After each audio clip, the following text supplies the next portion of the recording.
Yeah, so it's good to see everyone in here today. Our mixed brothers and sisters. I'm feeling my heart pitter patter a bit, and it's just so lovely to see you all. So my name is Jamila Anderson. I'm an integrative transpersonal, trauma-informed, and transcultural psychotherapist, founder of Remember Who We Are Therapy, and I'm a co-founder of Mixed Mental Health alongside Lydia Poricelli. I'm Nigerian Filipina, so Hausa on my father's side and Ilocano on my mother's side. And I grew up across Nigeria and the Philippines. So questions of culture, identity, and belonging have therefore shaped both my life and my therapeutic practice. It's a great honor to help open the online launch of the Mixed and Multiracial Guide to Wellbeing, Navigating Family Identity and Healing by Namalee Bolle.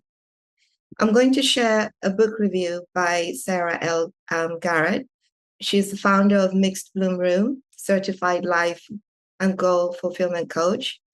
And she described the book beautifully, quote, "What I love about it is how it holds the full complexity of our experiences, the layered, nuanced reality of navigating identity, family, belonging, and healing when the world was not built with us in mind," end quote.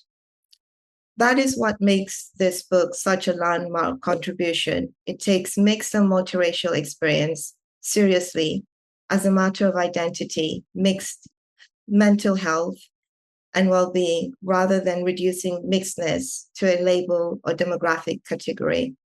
It explores family, racialization, and culture, including colorism, internalized racism, and the legacies of anti-miscegenation. It also makes space for grief, belonging, the body, ancestry, and the work of integrating parts of ourselves that may have been misunderstood, silenced, or divided. My contribution to the book is a guided exercise called Your Transpersonal Hair Diary, which invites readers to explore beliefs about hair, racialization, identity, the wounds and gifts, and to reclaim ancestral and cultural and spiritual connection through reflection and ritual. And I'll now hand over to Lydia. Thank you, Jamila, and welcome everyone. So I'm Lydia Poricelli. I'm of Indian, Punjabi, Italian, Irish, and English heritage with Mauritian Creole cultural background from my stepmother. I'm also Roman Catholic and Hindu, and I'm joining you from Southeast London.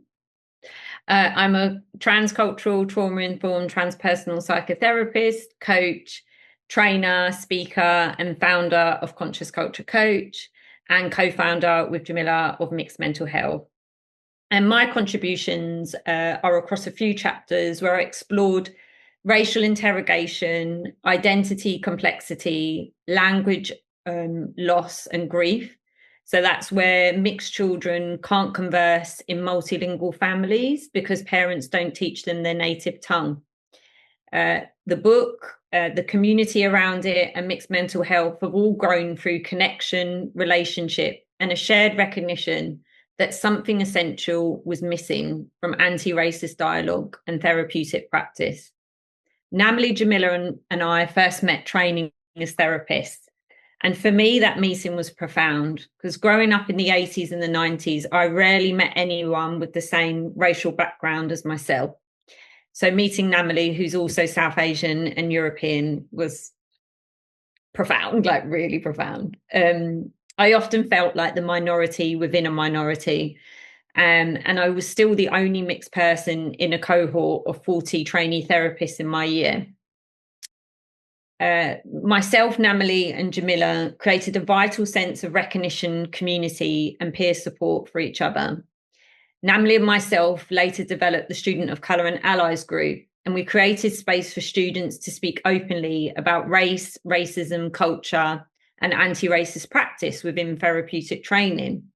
Yet even within that vital space, another absence became clear. Mixed race and mixed heritage experience was very rarely centred. Wider conversations about racism were essential, but they did not always give us the language to understand ourselves as mixed people. We found ourselves asking, where do our experiences sit? How do we speak about belonging to more than one racial, cultural, or even religious background? How do we even name the loyalties, contradictions, exclusions that can arise within our own families and communities? So many of the conversations that helped us explore these questions emerged during our psychotherapy training through the Black African and Asian Therapy Network's dedicated mixed race group, Mosaic, and within our growing friendships and conversations with one another. We spoke about being perceived differently in different spaces, having to translate ourselves, feeling pressure to choose or emphasize on one part of our racial identities, and struggling to find mixed experience reflected within therapeutic theory and research. We came to understand that these were not simply personal struggles or a person feeling confused. They were shaped by our relationships, by cultural expectations about race and belonging, and by wider systems that often overlook, divide, or simplify mixed lives. Although mixed experience belongs within wider anti-racist and transcultural work, it also needs dedicated space to be named and understood in its full complexity. And this need is not marginal. As highlighted in Namalee's book, the mental health picture makes this work even more urgent. So 24.9% of people identifying as two or more races reported a mental illness in the preceding 12 months, the highest proportion among the racial groups compared. Mixed race women have the highest suicide rate of any ethnic group in England and Wales, according to Samaritan's analysis from 2019. Mixed race people are more anxious than any other minority ethnic group in the UK. Mixed race people are also more likely to experience persistent poverty despite higher educational attainment. The population is growing and the need is clear, but the language, research, training, and dedicated support have not developed at the same pace. And that is why this book, these conversations, and mixed mental health matter. So for me, these statistics became impossible to ignore while researching mixed identity, developing workshops, and working clinically with mixed heritage clients. Much of the research I found came from the United States. It was invaluable, but it left me asking, where is the UK language and data for mixed identity? Where is the work that speaks to our histories, our families, our lived experiences? Even in psychotherapy training, mixed identity was rarely centered. We studied trauma, attachment, and culture, but the experience of living across multiple racial, cultural, and family identities was often left for us to figure out on our own. There are people who helped change that. We want to acknowledge pioneers like Dr. Yvon Guest and Dr. Aisha Mackenzie Mavinga, whose work gave us language, representation, and a foundation to build on. But there's still a gap. When we don't have language for our experiences, it can be difficult to recognize them, understand them, or even believe they matter. Experiences like colorism, racial ambiguity, family silence, or never quite feeling you belong can remain invisible even to ourselves. And that's why the Mixed and Multiracial Guide to Wellbeing feels so significant. Mm-hmm. Thanks, Will. This book doesn't just describe those experiences, though. It offers a way through them, grounded in Namalee's trauma-informed therapeutic approach. It brings together psychological insight, lived experience, poetry, stories, and reflective exercises that readers can return to in their own time. Importantly, it doesn't present just one version of being mixed. It recognizes that mixedness can hold belonging, exclusion, pride, grief, visibility, and invisibility all at once. reading it, I kept thinking this is the resource that so many of us needed years ago. And I believe that's been the response of many people, even the author's narrator, when they read it and recorded it. Jamila? And that realization also led to the creation of Mixed Mental Health Platform, because language is important, but so is finding the right support. We recognized there was no dedicated place where mixed and multiracial people could easily find therapists and well-being practitioners who understand the complexity of mixed lives. Mixed mental health is being developed to help change that. It's a platform that will connect people with practitioners committed to mixed competence, not simply shared identity, but cultural humility, reflection, and a genuine understanding of the mixed experience. Together, the book and the platform respond to the same need, helping mixed people feel seen, understood, and supported. Lydia? And neither of these exist because of just one person, although tonight is about Namalee. They're part of a growing collective shaped by therapists, artists, researchers, writers, and members of the mixed community who have generously shared their stories and creativity throughout this book. And we want to highlight and welcome the panel of guests who contributed to Namalee's book. And to everyone joining us tonight from around the world, thank you. You've helped create something that many of us searched for but couldn't find. We hope that tonight leaves you with language, connection, and hope. And it is now our great pleasure to welcome the author of the Mixed and Multiracial Guide to Wellbeing, Navigating Family, Identity and Healing, our friend and collaborator, Namalee Bolle. Thank you, Lydia and Jamila. I am so, I don't know what to say. I'm so moved, so moved. And I really want to emphasize as well what you said about that this is about all of us. Like, we've all done this, and there's been steps, and there's been books before mine, and there'll be books after mine, and I'm excited about all of them.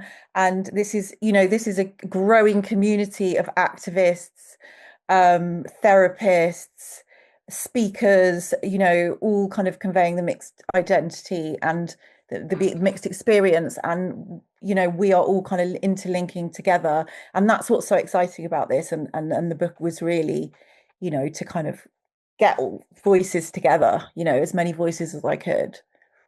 Thank you. Welcome. And thank you to Online Events as well for hosting. Thank you to Online Events. Thank you.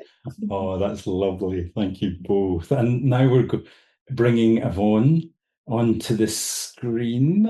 So thank you, Jamila. Thank you, Lydia, for a wonderful introduction to our event. And we're now going to have, about 25 minutes or so of dialogue between Yvonne and Namalee. So we're looking forward to this next part of the event. Thank you. Thank you so much, John.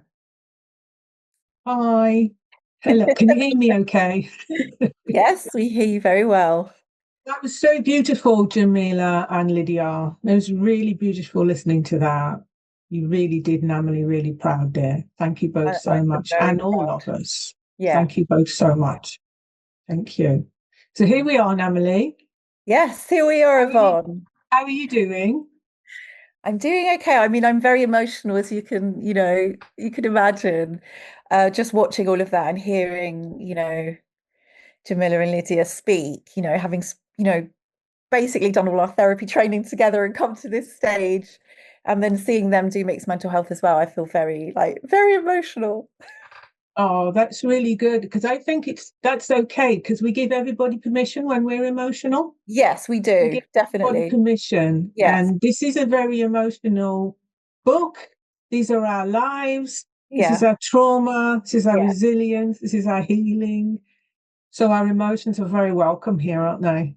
They are so welcome. They are so welcome. I'm always encouraging, I've encouraged in the book, to self-expression and to express yourself, and all of the feelings are okay. And I think as mixed people, we kind of sometimes don't really understand some of our feelings around being mixed as well. So I'm really into exploring all of them, Good. Good. Brilliant. Are you ready for our conversation? I am ready, Yvonne. Okay. I've been so looking forward to this. I've been so looking forward to this. And I was just thinking, listening to all of that, that even 2 years ago, this was unimaginable, that the book would be out, we'd be sitting here having this online launch. I mean, it's just still all huge, isn't it? It's still very big. It's huge, and it's all happened so quickly, you know, the way that this has developed. I started writing this. I did my final project in therapy training on mixed identity, and literally stayed up all night after I'd finished my training to put the proposal into Jessica Kingsley, my publisher. So it was just, it was a whirlwind. And then obviously you and Kaleidoscope were simultaneously happening at the same time. And obviously we met as well, at Mosaic Barton. I think that's where we originally will have first met each other. So there's so many kind of links to how all of this will have happened. And I really, really want to stress as well, this book would not be possible without everyone. No. Everybody's voices and the courage and the poetry and the writing and the books and everything that everybody else has done before this, for me to kind of bring everything together. And the community, the global community that are here with us today as well. Some of the speakers from the book are here, the contributors, which obviously we'll hear from later. And they've all been doing their amazing community activism work all over the world. And now to be able to bring everybody together in the book was, the honor of my life, to be perfectly honest. Well, thank you that happened. Are you ready for me to invite you to read for us your favorite part of the book? I am. And what I'm going to do, Yvonne, in typical mixed fashion, is I'm going to read one part and I'm going to put it together with another part because I just feel like it goes well. Yeah, go for it. Sounds lovely. So I'm going to read chapter 7, Navigating Mixed Trauma and Mental Health. How to spot signs of multiracial distress. Growing up mixed race is a complicated space to navigate. My DNA is constant public debate. Some people denigrate, others congratulate my hybridity. To you, I'm fetishized. To others, I'm criticized. To me, I'm simply traumatized. Mixed Feelings by Sophie Kim Nguyen. I want to share a story with you about how I came to understand more about why mixed and multiracial people might struggle to navigate getting access to the psychological support we need. In December 2022, I attended a seminar on psychosis and racial trauma at the Maudsley Hospital in London, where I also undertook my psychiatric placement as a clinician.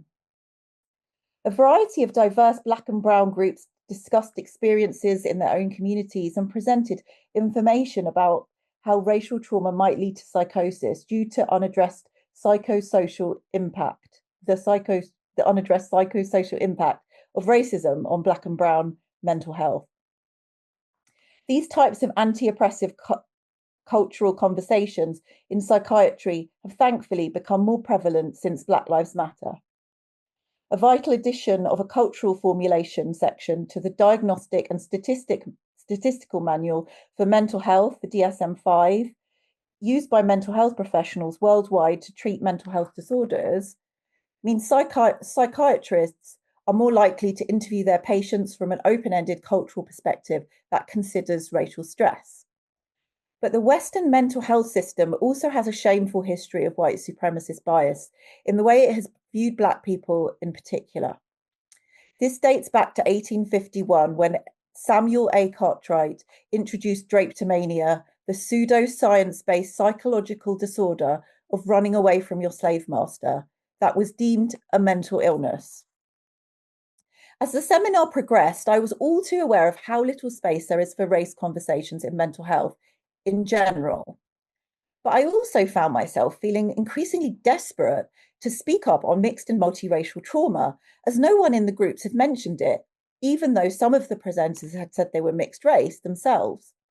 I felt a bit panicked by the familiar erasure of the lesser understood multiracial identity aspect, and I felt a tug of war arise inside me of trying to be extremely careful I didn't take space from monoracial voices of colour, that I almost didn't say anything at all, whilst becoming ever more anxious that no one was going to speak on multiraciality if I didn't. Audre Lorde's words of power, "Your silence will not protect you," once again rang in my head as I contemplated if this also applies to mixed people in this specific context. I wasn't so sure, to be honest. This was a groundbreaking seminar, and even though it physically hurt holding all this urgency inside my body, I respectfully waited until the end to speak. Finally, it was my turn, and the pressure inside me had built up to boiling point.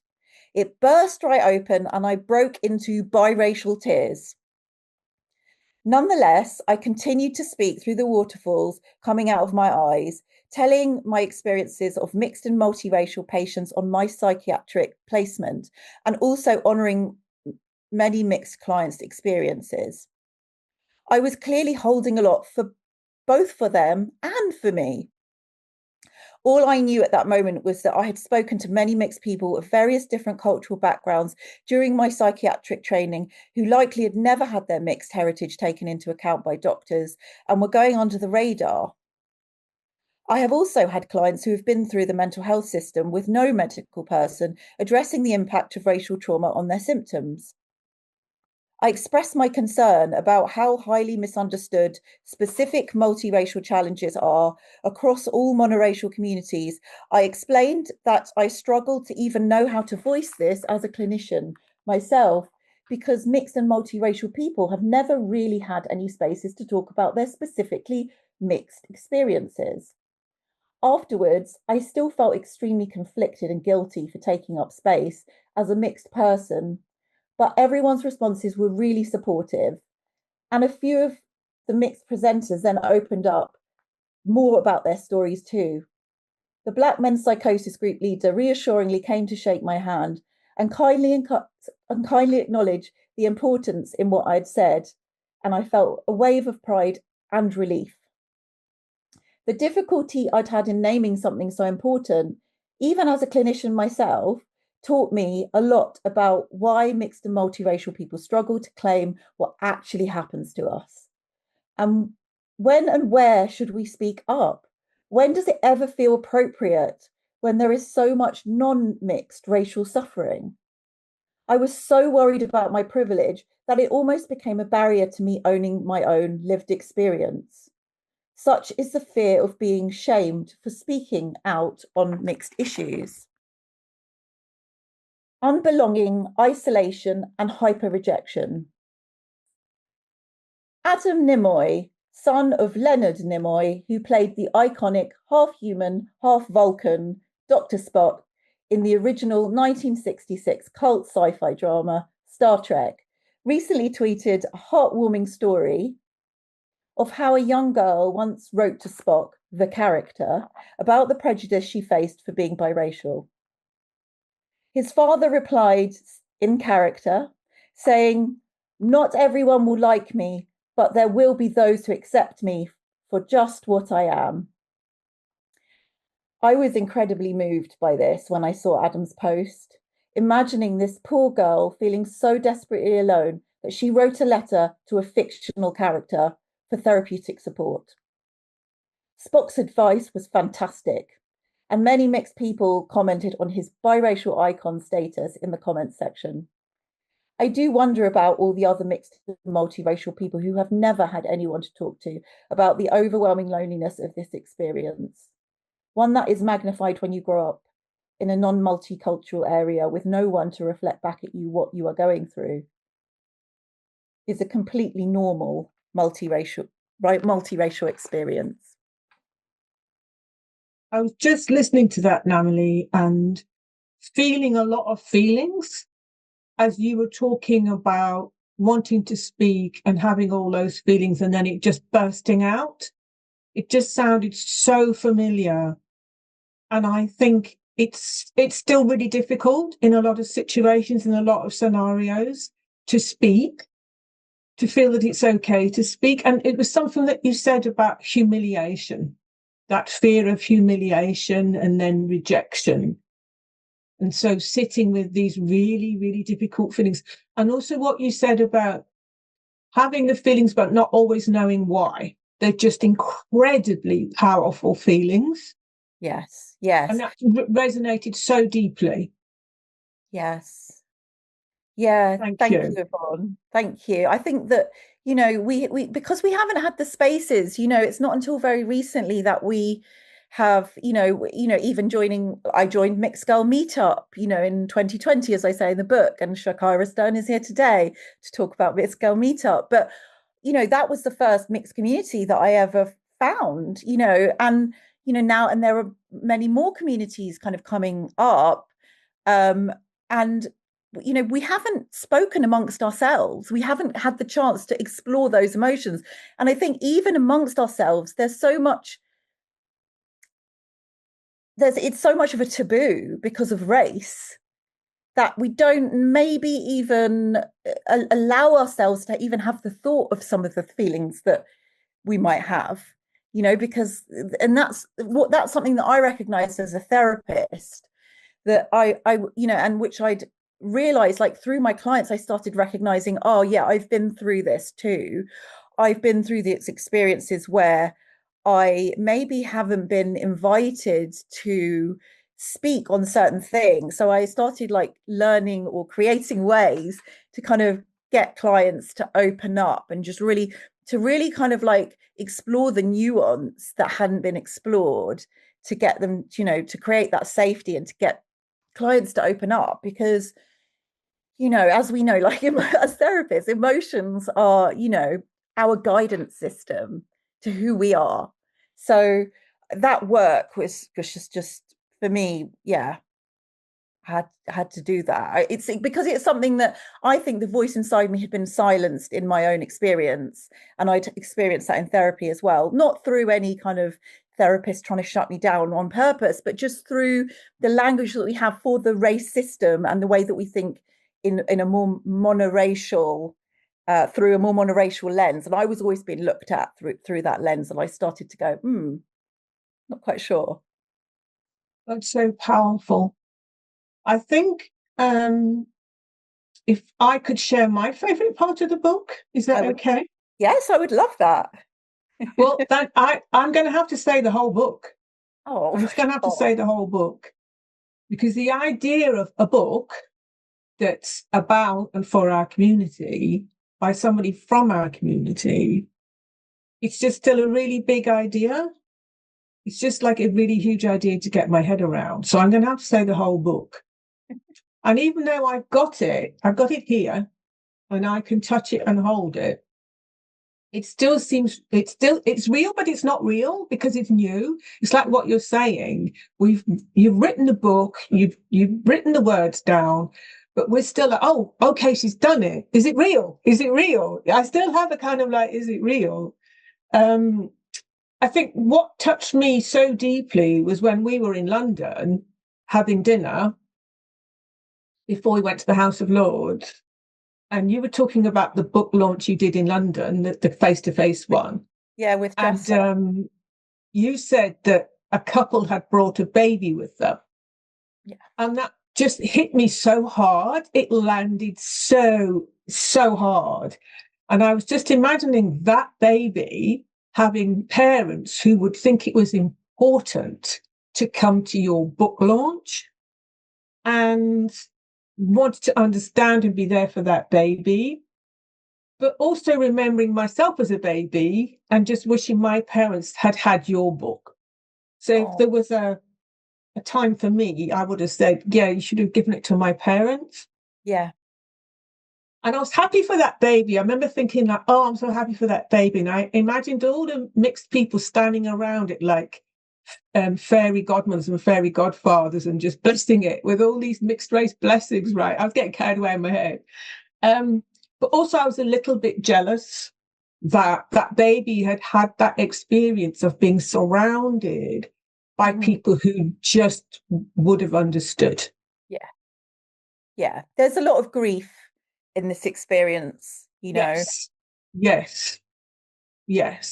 And grief came up the whole time when I was writing the book, and there's loads of sections on grief, and lots of parts of me telling the reader to slow down or just take one step at a time, or because there's you know, constant and complicated, complex grief involved in this experience because of the way we haven't been able to voice, and we haven't had the parenting because of what our parents haven't had access to, and the way that the system is, you know. So yes, it is that when you know, when I did the launch, the live launch in the in-person launch with Jasa Alawalia, who wrote the amazing Both Not Half, and we really made that, it was just very important for us to make that again because it was a live space with, you know, real life,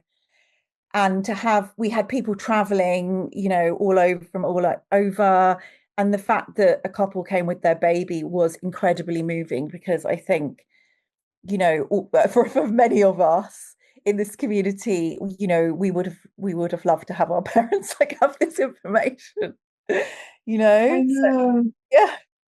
So, I know. That will stay with me. I think that will always stay with me. The thought of that baby being there.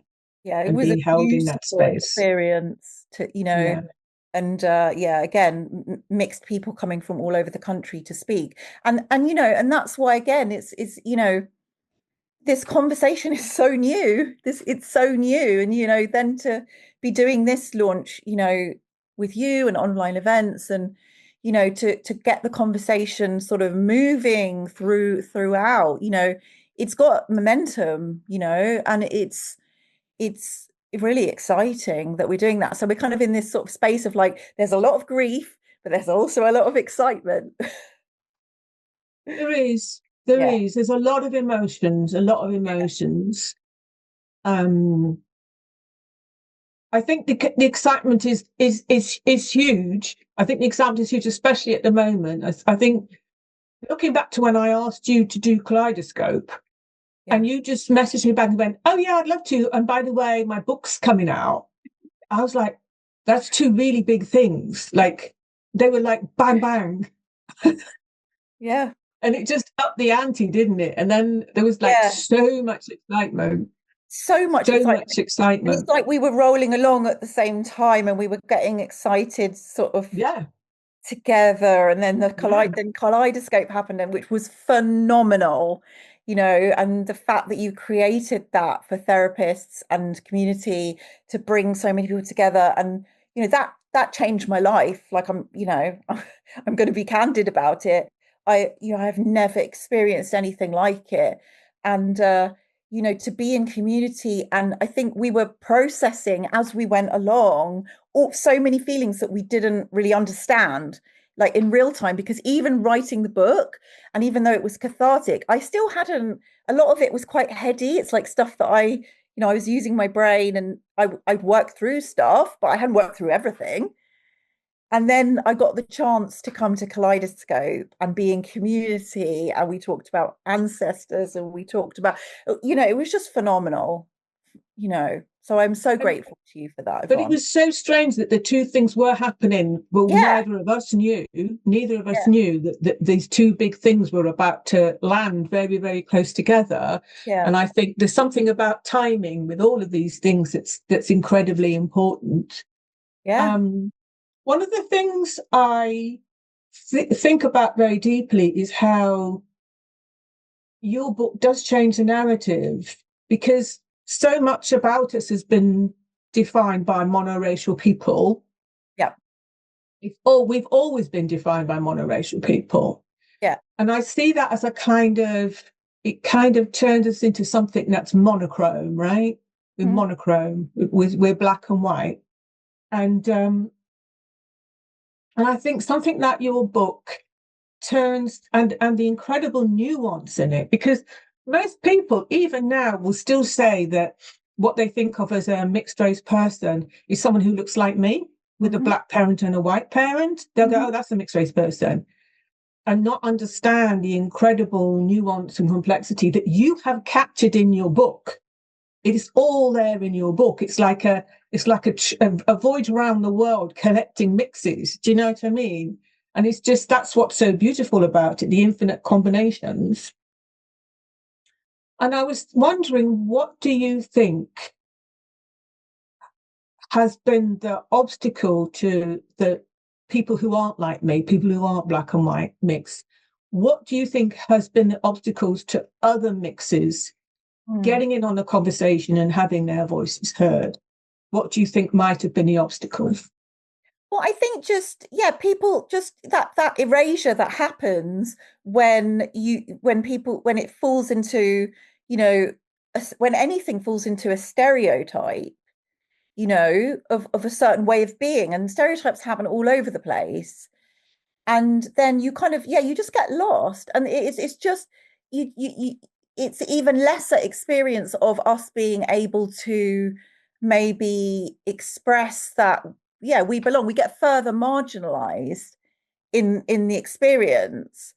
I don't know quite how, that started to happen for me. I think I've just always had an awareness. I've always had kind of different kinds of mixed friends, like black and white mixed friends, or South Asian. I had some South Asian and East Asian mixed friends at university, actually. And I actually created a magazine. And this only came to me the other day because I went to Graduate Fashion Week. And I realized I actually my final project at university was called Other Magazine. And it was really, really crude, like the way I was trying to express myself, because I obviously had no language and it was just quite aesthetic based. But I think I was starting to think about it at that time of like, how can I, we are something, like me and my East Asian, mixed friend, like we're something, like we don't like ticking these other boxes. Like we knew that. I knew I felt really angry about that. I knew other people didn't like it as well. And I asked them, so I think, it is difficult, but I think that this is why the monoracial, the monoracialism is really important for us to address, rather than, the different cultures or the different races. If we look at the monoracialism that we experience, or that is the dominant culture, we are all marginalized from that, no matter what race, what culture, what religion, blah, blah, blah. We all have shared experiences. And that was what I wanted to convey in the book, to bring us together. Because we often get told, I think there's a feeling, or we maybe, sometimes we get policed, sometimes we don't. Sometimes it's just a feeling that we police ourselves. Oh, I can't join with that person because we're not from that race group, and I kind of wanted to find the peace, because it intuitively I knew that there was something that brought us together. I think that's so true. And I just noticing the time. We've got about a few minutes left before break. I'm really sorry to interrupt, but just to notice. Thank you. Thanks, John. I think it's really sad. Somebody at Kaleidoscope last year said, "I'm not sure I'm allowed to be here. I don't know whether I'm mixed enough." So I still hear things like that. And there's another thing about trying to get people to do things, and get trying to get a good range of ethnicities of mixed people. What I find is some groups still cannot declare their mixedness. So I've been trying this year to really reach out, for example, to the Romani community, and I've gotten nowhere. I had 5 people lined up and then they all dropped out. And they said, it's just too difficult. It's too difficult to be Romani, traveller or gypsy, and then it's too difficult to be mixed within that community. Yeah. And so that was like, oh my goodness me. So here's the space, and there are people who can't step into it. Yeah. It's too scary to step into it. So you're absolutely right about the monoracialism. And I was thinking about Hayley at that summit we went to when the 4 of us did that summit. And she described monoracialism as smog. Yeah. That it's everywhere, and we're breathing it in, and it's pervasive. And that has stayed with me as an image, that I'm always breathing in breathing in monoracialism. Yeah, and just being in Hayley's, you know, mixed and multiracial, you know, summit for it was for, you know, leaders in the community. I think, you know, I hadn't ever been in a space like that before. You know, it was, No. you sort of realize, you go into one space and you think, wow, I haven't had this experience. And then you go into another one, I haven't had this experience. And you feel like so many different feelings. And, you know, and the smog is a good way to describe it, because we internalize that smog. You know, we know from our clients and from ourselves that we internalize that lens. It's really hard not to, you know, and we're trying to see through it, but it's hard. It's really tough. Well, I think we're going to have to probably finish now, aren't we, John? Yeah. We're just about there. So hard to stop, isn't it? There's so much to say. And, thank you, Namalee, and thank you that we were able to do this together and be with Jamila and Lydia. It's always lovely when the four of us rock up somewhere together. It's always really special. Thank you. Always. Thank you. Love you guys. Thank you. Thank you, Yvonne. Thank you, Namalee. It's just been such a deeply touching and inspirational dialogue. So thank you both. We're going to take a screen break for 5 minutes. So hopefully we can take a rest from this screen, maybe get a glass of water or something. It's so hot in so many places. And then we're going to come back and hear from lots of the contributors from the books, from the book. And we'll begin with Jasmine, who has a meditation for us. So that sounds like a great way to begin that time. So yeah, let's take 5 minutes. See everybody soon. Thank you. And we're very pleased, Jasmine, that you're going to get us started with a meditation. So thank you for that. I think that's a really lovely way to get started. I think we've come to the end of our 5-minute screen break. And are you okay to get started, Jasmine, and get us going? Absolutely. Thank you for the invitation, Namalee, everyone involved in this launch. And it's such a pleasure to support the launch of this brilliant book, and to be part of this moment of bringing the community together, shared lived experiences, practices and tools, so much there, so many resources. I'm Jasmine Harsono, founder of Emerald and Tiger. I'm an author of Self Reiki, artist, meditation guide who specializes in sound and energy healing. I am British. My ethnicity is Iranian on my father's side and Italian Welsh on my mother's. In Namalee's book, I share a practice that really is about connecting to our body's breath awareness, intention, using sound technique practices to support our everyday well-being. So just 3 things to remember as I share this practice and we join in on this practice together. Our breath is an anchor. Our life force energy sustains us, and our true voice is our sound healing instruments. So today I would love us just to try a short grounding body scan meditation. I'm standing up. You can do the seated or standing, however you feel best to do this practice. Try not to overthink it and rather have no expectations, come as you are. I'm going to guide you through connecting to your breath, setting an intention, and then we're going to go through a body scan from the top of the head all the way down to the soles of the feet. But as I guide you through this scan, I invite you to hum. So you'll breathe into the body and then release a hum. It will sound like this, breathing in and releasing a hum. When you come to the end of your hum, just continue, take a breath in and release a hum. It's a really lovely way to connect to your inner voice and tap into sound healing in your own way.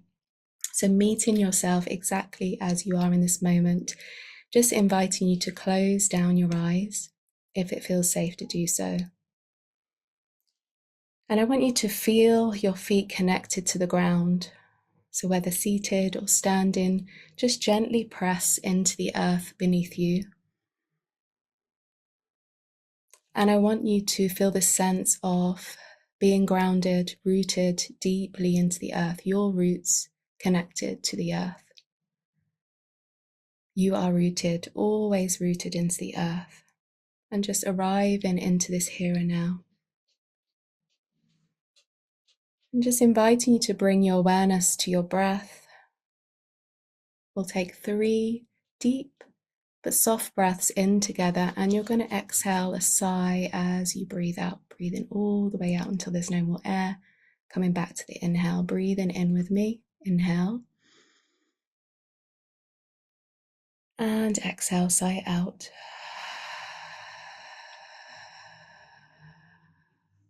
Releasing any tension, tightness, softening into the body, breathing in. And exhale.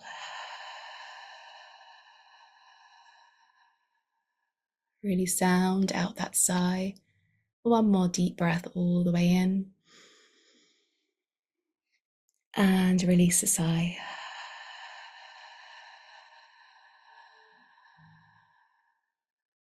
Keep following a deeper breath. And I want you to focus on an intention. Have your own intention if you like, something that you would like to call in or release, but also this group intention of us just being here, present, welcoming all parts of us.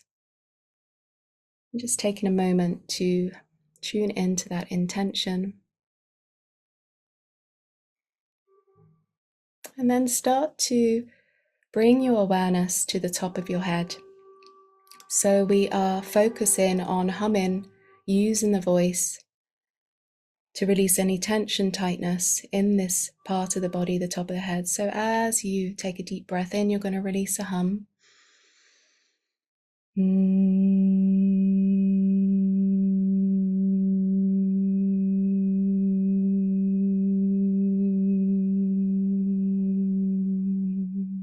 Stay with the hum as I guide you through each part of the body, moving into the face, the eyes, the cheeks, the ears, nose, mouth, the tongue, chin, and jaw.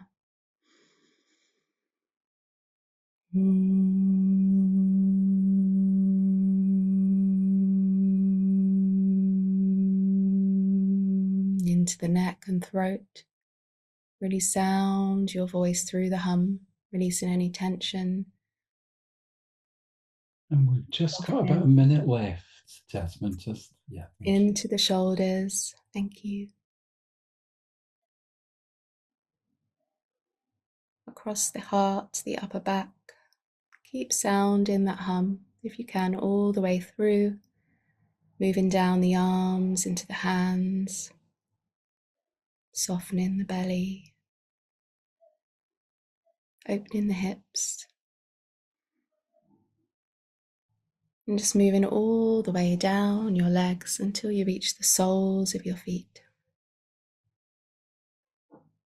Humming into the whole body.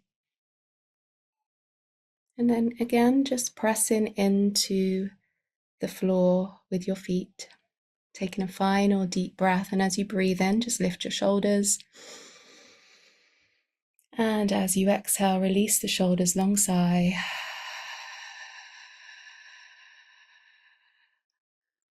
And just inviting you to close with these words, repeating them. I am here. I am home.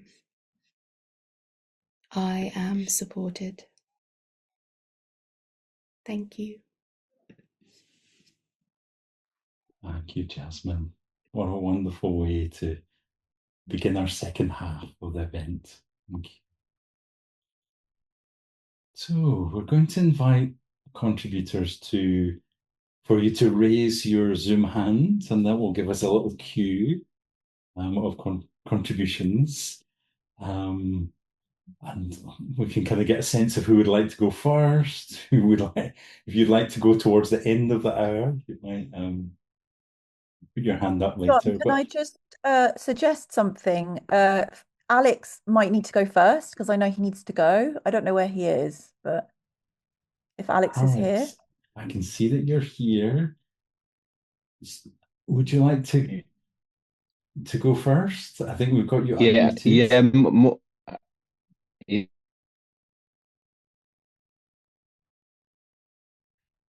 Alex, I think so yeah, I can jump on. Yes, please. Can you hear me okay, John? We can. Yes. Thank you, Alex. Over to you. Yeah. Thank you. And hello all. Yeah, thank you for inviting me. Yeah, really, I've only just been able to join just the last half hour, but really enjoyed it. And I'm going to have to leave early, unfortunately. But again, thank you for inviting me. So yeah, I'll just introduce myself. My name's Alex. I'm a psychotherapist in private practice. I also do work in schools as well with young boys and men, talking about the impact of rigid masculinity. I qualified, I think, just under 10 years ago now. And yeah, set up private practice not long after. I did my placement at NATIAT Intercultural Therapy Centre, and where I'm actually at now.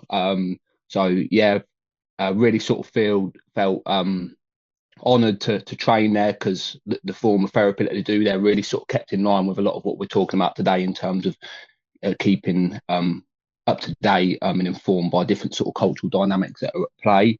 And yeah, and I see clients online. I'm based in London.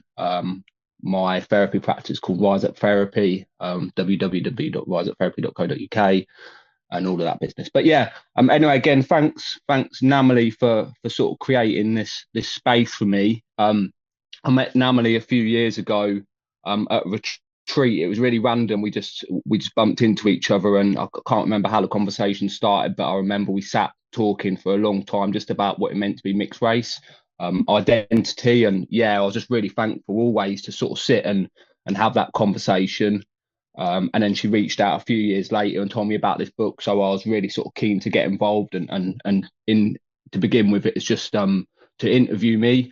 She kindly asked me to contribute as well some worksheets, but yeah, was really sort of thankful, like I say, to have that sort of space to really open up myself and yeah, contribute to the book in a way.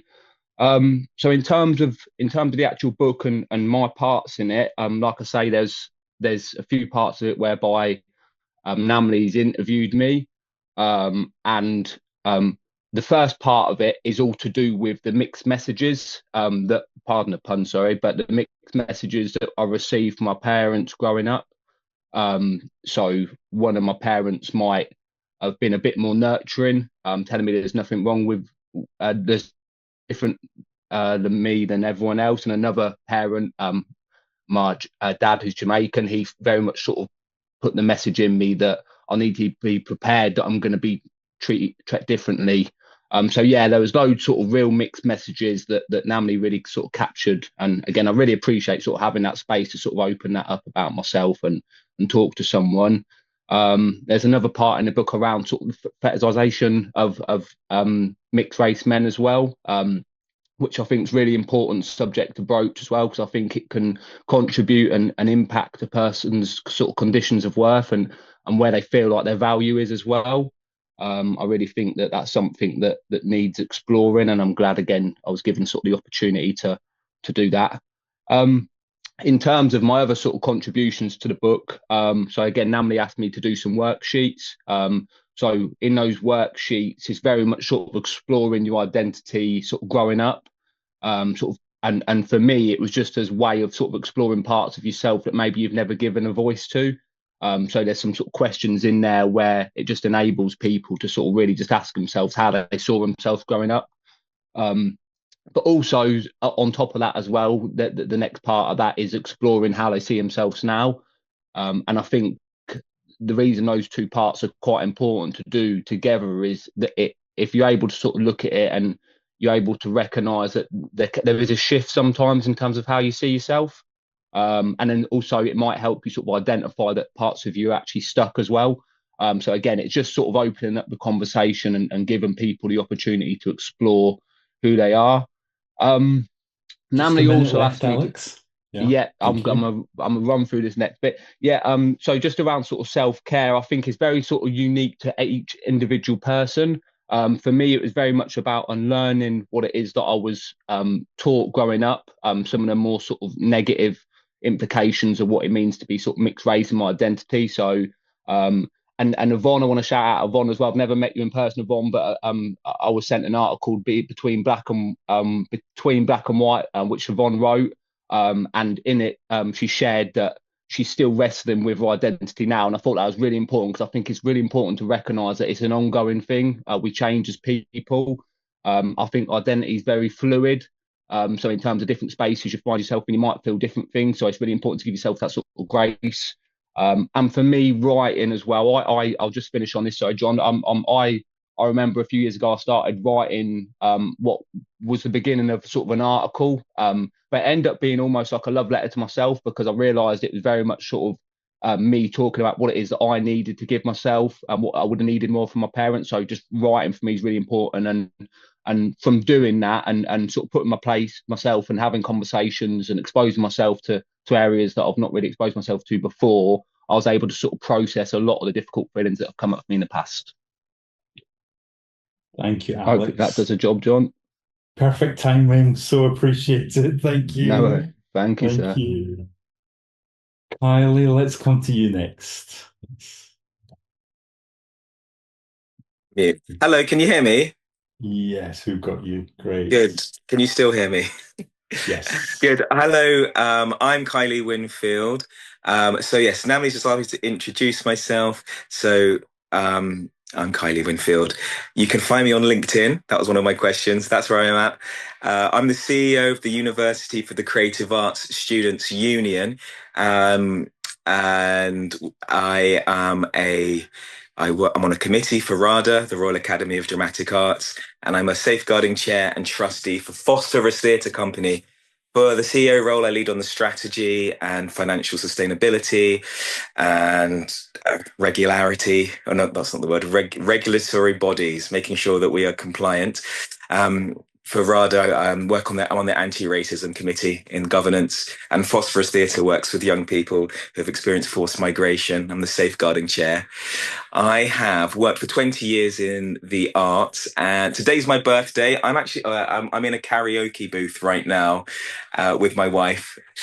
We've just been singing some Charlie XCX.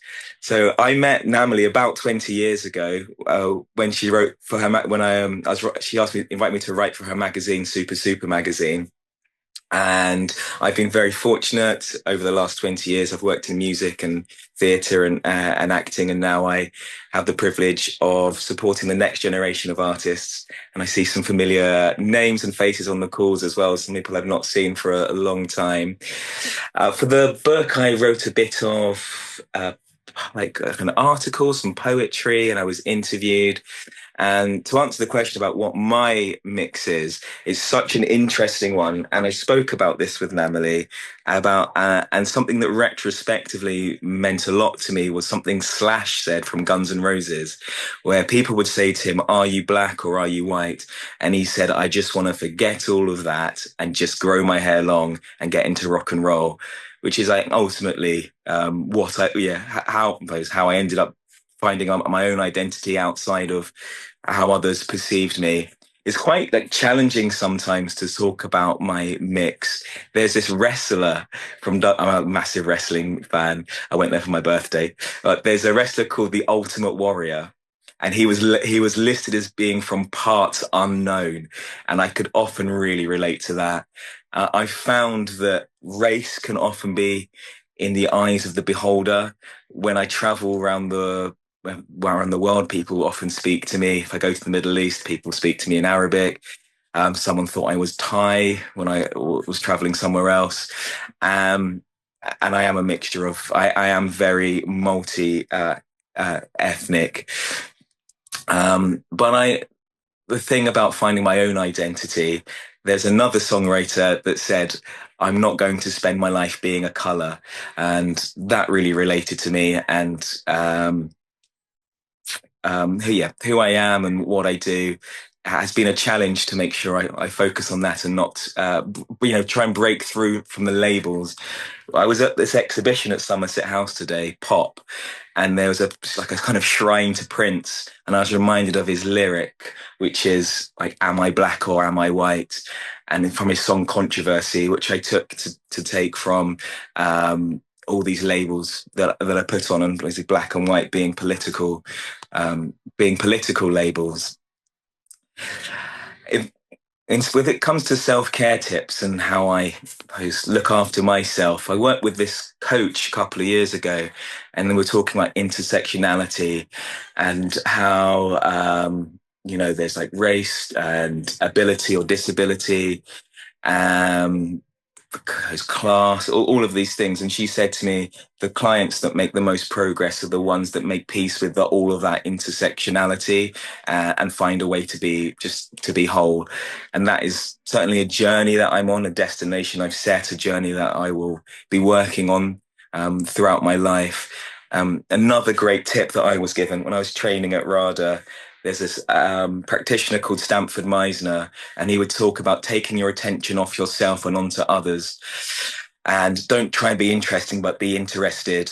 And I think probably that helps me in social settings if I start to be concerned about how others might be perceiving me. Working in leadership, I might be, look around the room and will not see others that have a similar skin tone or similar seeming background. So that's really helped me just to fight to make sure that I keep my attention off others. Kylie, 30 seconds. Thank you. That's it. I'm done. Thank you so much. Just to say, Kylie. You are so welcome, Namalee. Happy birthday. It's a pleasure to be here, Namalee. Thank you for inviting me. Was that Becca? Is it? Yes. Hello, Becca. Good to hear from you. And Namalee, thanks for having me. You are so welcome. Thank you for being here. I'm going to go sing some more karaoke, Namalee. Go sing karaoke and enjoy your birthday. Thank you. Take care, Namalee. You too. Bye-bye. Thank you, Kylie, and happy birthday. Yeah, from all of us, I'm sure. Yes. Thank you. Adam. Adam. I think we're coming to Semra next, and then Adam to you. Yes. Semra, thank you. Hi there. Hi, everyone.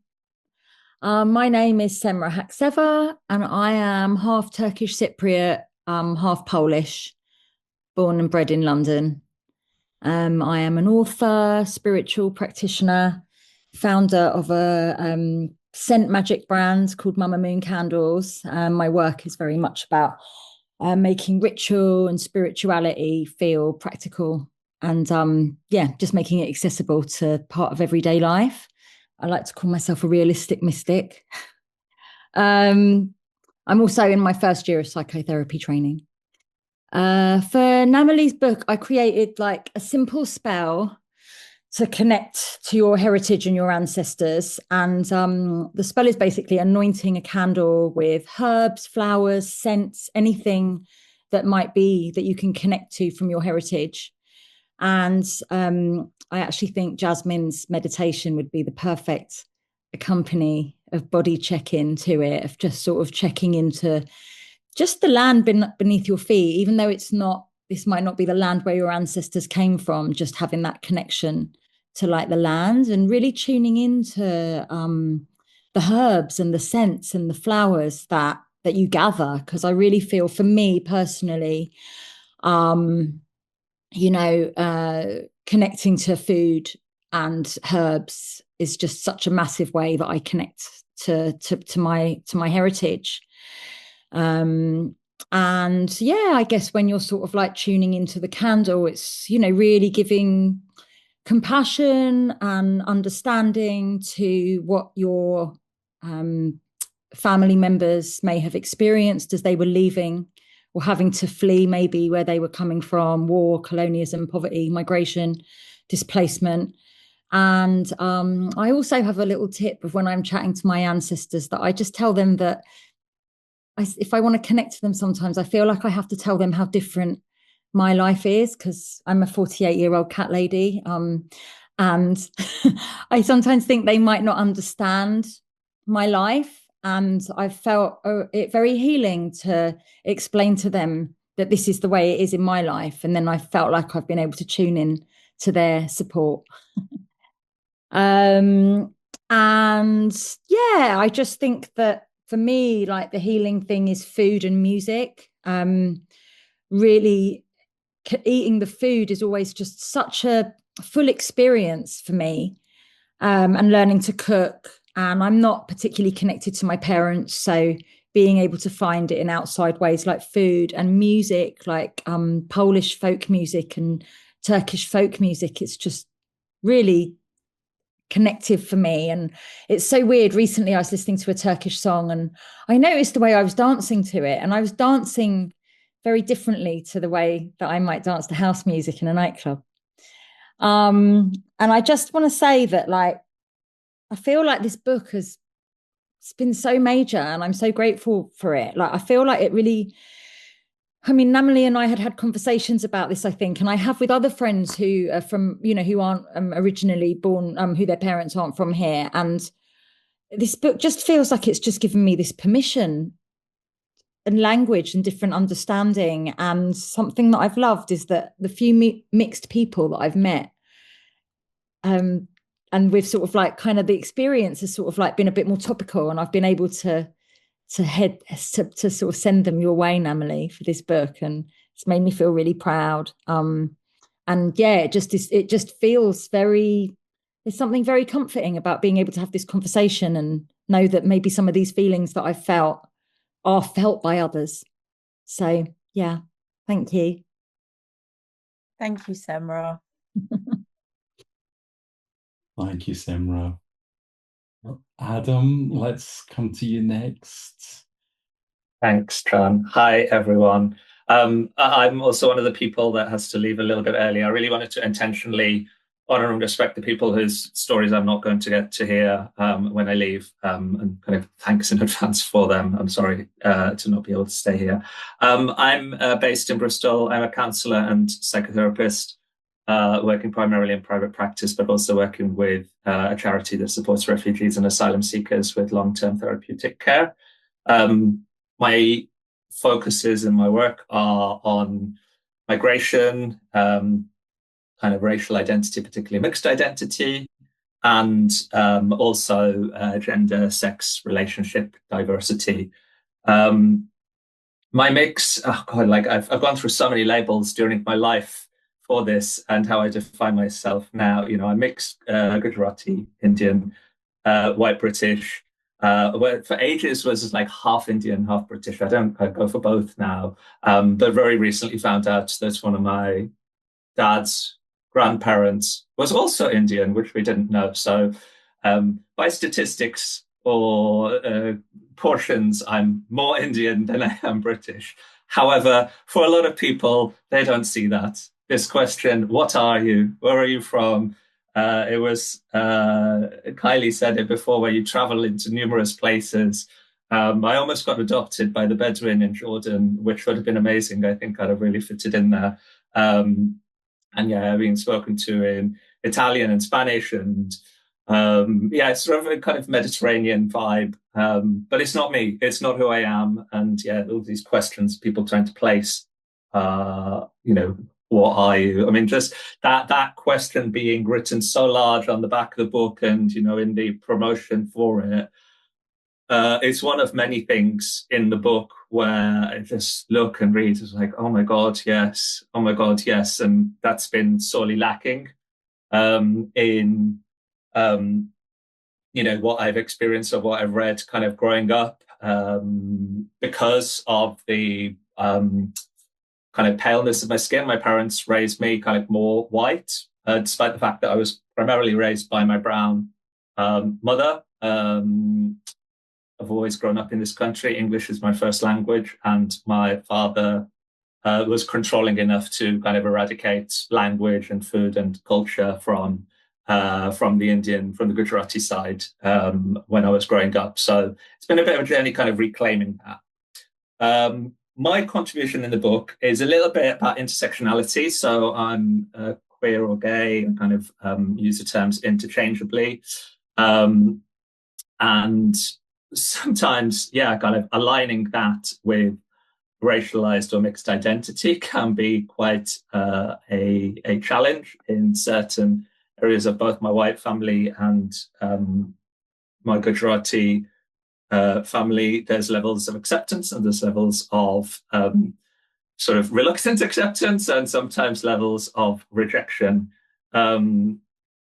I spoke in the book about finding a therapist, and because I wanted to be picky, because we're allowed to talk to people that maybe share some aspects of our identity and our story. I thought, I want to find a mixed male queer therapist that I can see in person in Bristol. It should not be asking too much, apparently. Well, it was, but there may be more than one other person now. There's me, and There's a wonderful therapist, Corey, very different mix, but it was amazing to work with him.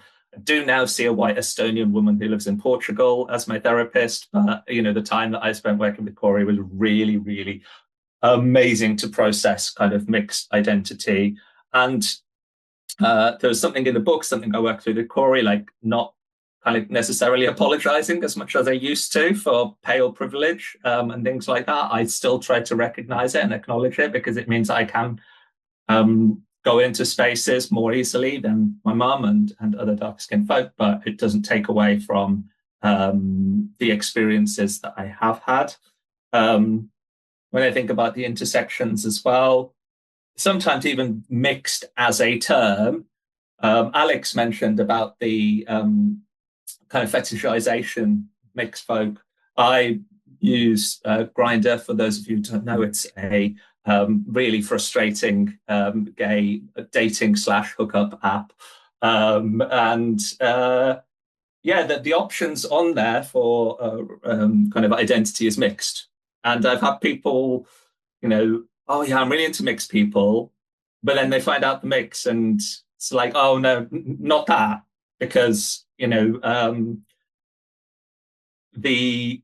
whilst some groups are fetishized, my experience is South Asians aren't. After South Asian males are often desexualized in a lot of ways, and so that mix can be kind of quite excluding. In fact, I just had an experience just this weekend where Adam, just 30 seconds just to catch. Okay, where someone was saying about being into mixed folk but very much naming mixed folk that isn't me. Oh my gosh, there was a little bit about exercise, like in terms about reclaiming what might have been lost that I really, really wanted to say, which is about like going back. So think about the things that you lost, the things you missed out on, the clothes, the food. This is one of my grandma's tops and dresses that I cut up. It's like ridiculously short on me. I won't pan down at the moment, but it looks amazing. Language, I didn't have that when I was growing up. Food, I make the third best dal in the world after my mum and my brother, but that wasn't there when I was young. So yeah, if you've got to go back and see all those intersections and see the things you missed out, then yeah, awesome. Loads of love to you all, and amazing, thank you, Adam. Thank you. Thank you, Adam. Thank you for being here with us. Sophie, can we come to you next? Great. Yes. Yes. Hello, can you hear me? It's yes, so great. Loud and clear. Yes. Amazing. Namalee, you look so beautiful, by the way. I just wanted to tell you. Hi, everyone. I'm Sophie Claire Cano. I actually go by Asian Soph online. I'm the creator of Mixed Present on Instagram and a board member of the nonprofit Multiracial Americans of Southern California. I'm in LA. I'm Japanese, German, Scottish, and Welsh, and I'm just so honored to be included in this amazing resource and guide alongside so many amazing people, many of which I know and are in my network. And everyone's work has really helped build and support this community. And one of the things that I really love most about this book is that it reflects something that I've seen come through my own mixed journey, and also having seen, connecting in all of these online spaces with people. There's no single mixed experience, right? We all know that. And some of us grow up surrounded by our cultures. Others grow up, with parents who force us to assimilate. Others are reconnecting with them later on in life. Some of us may have always felt like we belonged, and others are still searching for that feeling. And we all have different moments that have helped us find ourselves, come back to ourselves, connect with others. Our stories are also different. And that's exactly what I love about the mixed community, that it's what makes it so beautiful. And I know that when I started creating content online, one of my biggest hopes was that someone scrolling on their phone would stop and think, I've never heard someone say that before, or put exactly how I've been feeling into words that I've not had before. And this book continues exactly that sentiment. And I think it speaks to the power of representation and a reminder that together we all create a fuller picture and help further the conversation of what it means to be mixed and multiracial. And it helps us all find a few more words to describe ourselves and our experiences every single time. And I know I keep saying what I love most, but also what I love most about this book is it's truly a representation of that exact feeling. And it's a reminder that we're just always standing hand in hand with each other around this. Every single contributor, every person brings something different. We're truly standing beside one another, each offering a unique piece of ourselves and our stories so that someone else can feel a little less alone. And that's what I love most about the mixed community. You know, it never has felt like it's competition between, you know, who can have more visibility or who can, it's like we're just all with each other trying to, you know, have a little bit more words and further the conversation. That's what it's all about. You know, we don't all have to have the same story to support one another.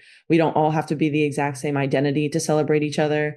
We just stand together knowing that every voice adds something valuable and helps us all feel more seen and accepted. And I hope that anyone who reads this book finds a voice that they can connect with, discovers a perspective that they hadn't even considered, walks away feeling a little more understood or feeling like they have a little bit more words to describe themselves, because that's what this community does. You know, we don't all walk the same path, but we always walk alongside each other.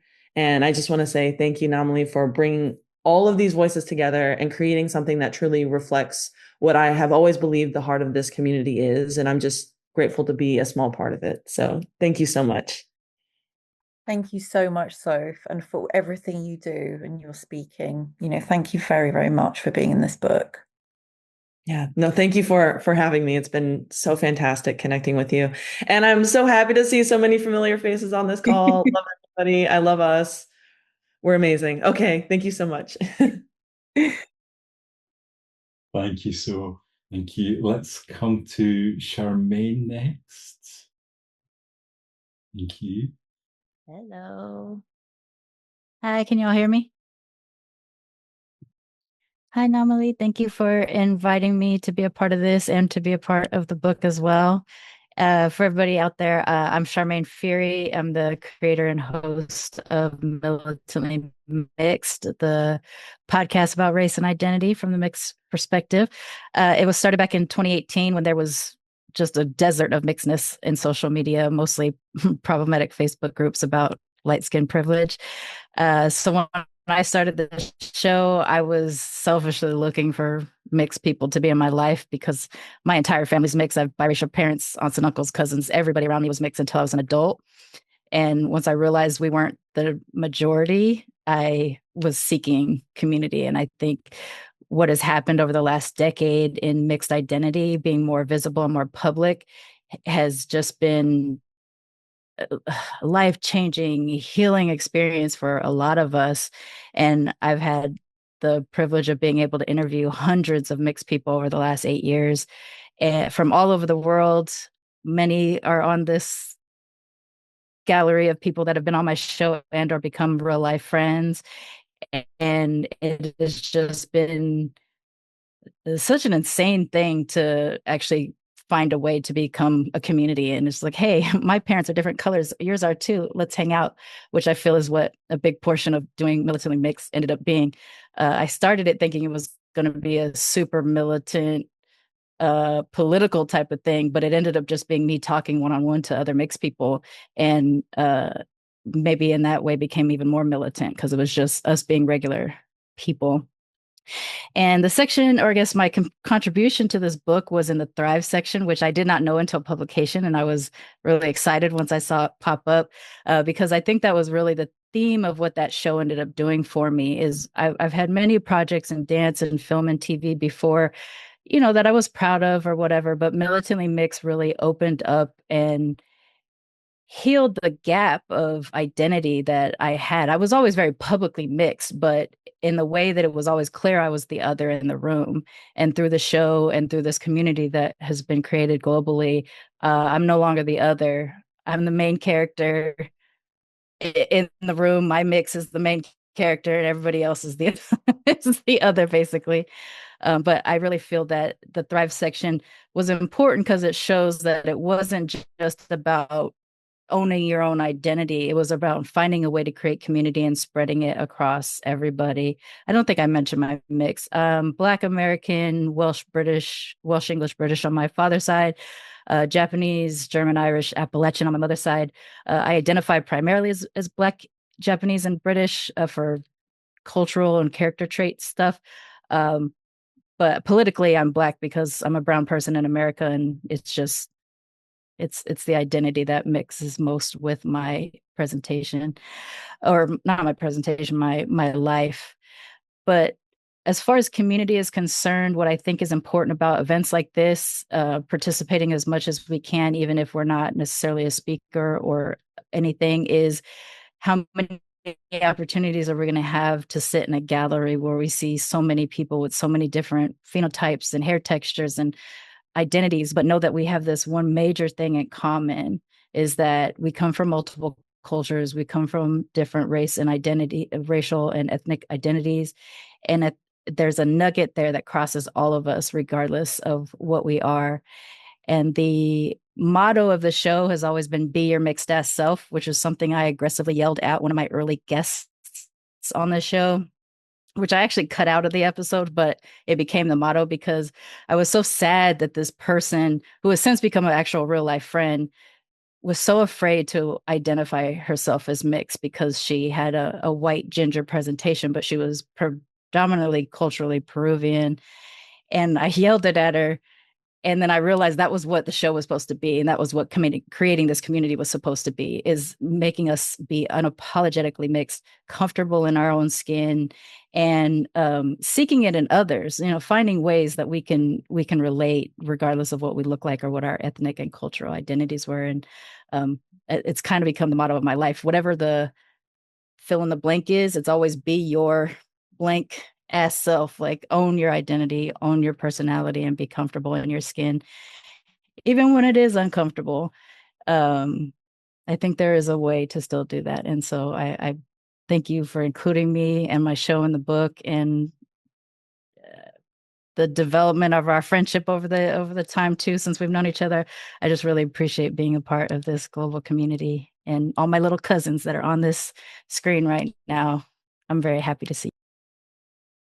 Thank you so much, Charmaine. Thank you for your voice, and thank you for your openness. I'm just happy that we're all having a place now, because there's been such a long time in my life. I'm a 48-year-old cat lady too. In my life, it was pretty much my childhood was mixed, and then my late 30s to 40s became mixed, and there was this huge chunk in the middle that I didn't get to be. So I'm really appreciative of everybody that creates something out there. I want to be a part of all of it. Thank you. Thank you, Charmaine. Thank you so much. Let's come to Shakira now. Thank you. Oh, I've just lost your video for a moment. Now we've got you back, and just see if we could open your microphone. Let's take a moment for that.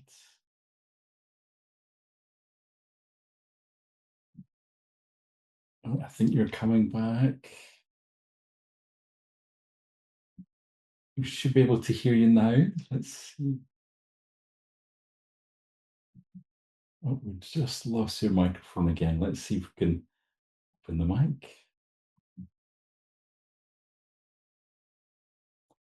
We might need to come to Isabella and then come back to you, Shakira. Is that okay? And let's do that. And then hopefully the connection will have settled a little bit. Thank you, Isabella. All right. Let's come to you next. Thank you. Hello, everyone. It's so nice to be here. I'm Isabella Silvers, and I'm a journalist and a presenter here in the UK, and I'm the founder of Mixed Messages, which is a weekly Substack newsletter on mixed race identity. And I can see some people in the call who have been on Mixed Messages, which is amazing. And as for my mix, I really related to what was being spoken about earlier. Dr. Yvon was speaking about the being called mixed, it's seen as just black and white. And I speak a lot in my newsletter about how, you know, I would watch Love Island, and particularly women would say that their type was mixed race guys. Now, we know what they mean when they say mixed race guys. They don't even mean someone who is mixed. They just kind of mean someone who is light-skinned black. And so all of that kind of came to be why mixed messages exist. My mum, you know, the short version of the story is that I'm half Indian, half English. The long version is that we are Punjabi Indian on my mum's side, and also East African Indian, which I think is a huge thing that really isn't being spoken about enough yet, but it's coming. And I live in London, but I grew up in Birmingham. And I tell this story all the time, but I met Namalee and knew Namalee long before we knew each other, because I was also reading Super magazine in my bedroom as a teenager when I was 16. And I remember Namalee was at the clothes show in Birmingham once, and I walked past her and I was like, oh my God, that's Namalee. And then we came to each other again at a South Asian Heritage Month event in Greenwich. And we realized that we were working on similar themes and similar topics. And just since then, it's been such a pleasure to get to know you and to get to work with you, and such an honor to be included in the book. And the parts of the book that I'm included in talk about mixed messages and how much running the newsletter for 5 years has changed my mind about being mixed, and how I've learned so much from everyone. And I went in thinking that it was going to be such a simple thing, and, you know, I could do this and it would be good for my brand or whatever. But actually it's shifted so much for me.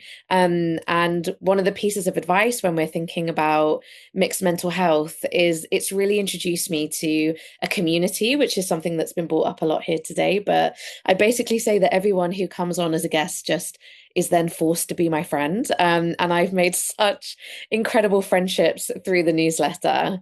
A funny story that when me and Namalee met, well, we basically thought, when we were setting up this interview, we thought we were interviewing each other. So I thought I was going to that meeting to interview Namalee for my newsletter. And then she started getting out her laptop and her recording. And I was like, wait, what? And she was telling me how she was interviewing me. So we definitely weren't prepared. But it's just been such a joyful experience to be able to speak with people and know that you're not alone, and know that the way you feel is normal, and know that you might not necessarily find your kind of people from your family, because we've had a few people mention that, you know, they have mixed family. You know, I remember reading Afua Hirsch's British, which was one of the first books I read that spoke about being mixed specifically. And she says in that book that, you know, this is an experience that both of your parents are unlikely to be able to understand. One might understand feminism, one might understand racism, you know, it depending on your setup. You're not likely to have that within your own family. So finding that outside has been huge for me. And also just to recognize that being mixed, the whole aim of mixed messages, and it's been said before on this call, is that being mixed does not look, think, feel, act in any one specific way. And so knowing that we can have this community with all of these commonalities and relate, you can see how hard I related to the book with how many tabs I have in it. But knowing that we can all relate to each other, even though we have such differences, has just been incredible. And so I am so glad that we met. And there's so many people on this call as well whose work that I admire, and new work that I've been introduced to. And thank you again, Namalee, for bringing us all together. Thank you so much, Izzy, and for your voice as well, which I kept on dropping into, because you've written so many articles in the mainstream media, which is really not easy to do. And you've really pushed that ground for us. So thank you. Thank you, Isabella. Let's try your microphone. I think now again. It's working. Can everyone hear me? Perfectly. Yes, we got you. Great. Okay, I'm actually joining it from a phone now. My laptop decided to just give up. So I'm bless you. So I hope it's okay from this angle. I'm Shakira. I'm the founder of the Mixed Girl Meetup, which I started in 2019, 7 years ago. My story is a bit of an unconventional one because I don't think I ever planned this to have, as you say, influence or change anything. My why was really a place of pain. It was a place of loneliness, and it was a place of where do I even belong and where do I go? So at the time, I was dating someone in New York. And even though New York is one of the most amazing cities in the world, it's super multiracial, I felt incredibly lonely, including a loneliness I felt from my partner who didn't have the words or the capacity to hold my identity, let alone reaffirm that to me. Growing up, backtrack a bit. I grew up in Vienna, Austria, a very white city. When I was a child, I was the only mixed race kid in the school. There were no Black people apart from my mom. My mom is Jamaican. And finding really someone that I can not just relate to, but just be friends and just be myself has been an incredible, challenging journey in my life, I would say. So I took it upon myself 7 years ago. You know what? I'm just going to maybe just have a meetup. Maybe someone's going to show up. And to be honest with you, I deleted it several times. I thought, who on earth's going to get, what is this even about? Why do mixed people need to meet up? Like, like just join a Dominican party or go salsa dancing or go to a Black poetry club, which I all did. I did the whole list. I went to a German meetup as well and never felt like I belonged. There was always something missing. And I will never forget one of the sentences that a lady said in her 50s who's Puerto Rican and Black. And she said, I've been waiting for this for my whole life.